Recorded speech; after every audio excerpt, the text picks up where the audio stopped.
प्रिय भाइयों बहनों एवं समस्त छात्र एवं छात्राओं, आप सभी को हमारे पढ़ो बढ़ो चैनल की तरफ से हार्दिक शुभकामनाएं एवं वंदन तथा हमारी तरफ से नमस्कार। अब हम आज की कक्षा में आपको व्यंजन वर्ण के भेदों को बताने जा रहे हैं। तो व्यंजन वर्ण के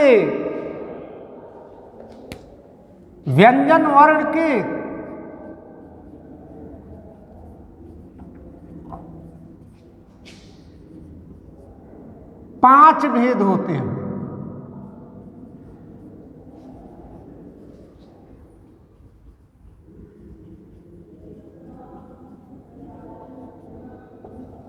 नंबर 1 स्पर्श व्यंजन।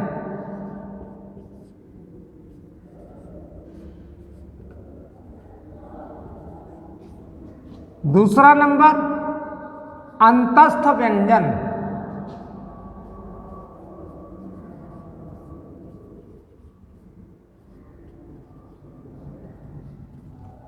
तीसरा है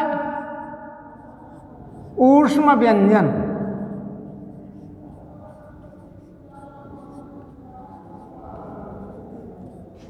चौथा है संयुक्त व्यंजन।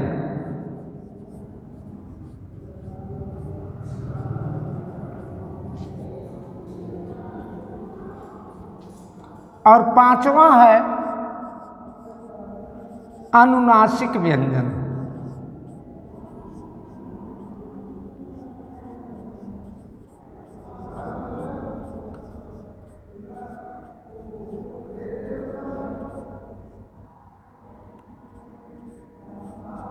ये व्यंजन के 5 भेद हैं। अब इनमें से स्पर्श व्यंजन किसे कहते हैं ये देखिए।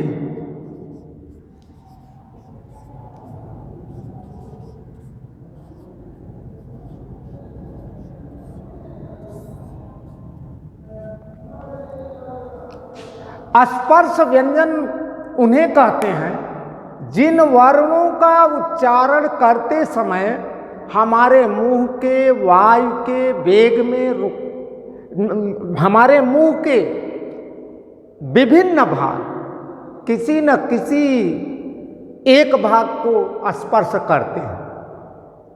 स्पर्श व्यंजन उन्हें कहते हैं जिन वर्णों का उच्चारण करते समय हमारे मुंह का कोई न कोई भाग एक दूसरे भाग को स्पर्श करता है, उन्हें स्पर्श व्यंजन कहते हैं। इनकी संख्या स्पर्श व्यंजन की संख्या क वर्ग से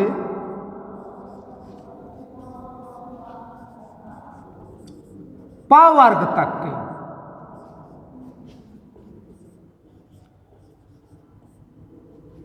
सभी वर्ण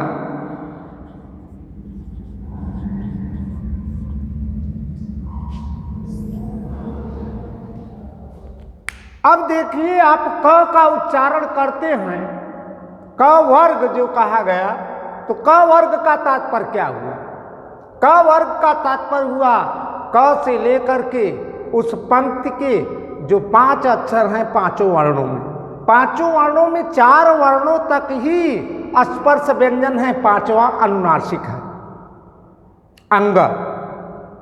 तो इस तरह से क ख ग घ और च छ ज झ ट ठ ड ढ त थ द ध और प फ ब भ, ये कुल मिलाकर के 5 वर्ग हैं। क वर्ग, च वर्ग, ट वर्ग और त वर्ग तथा प वर्ग।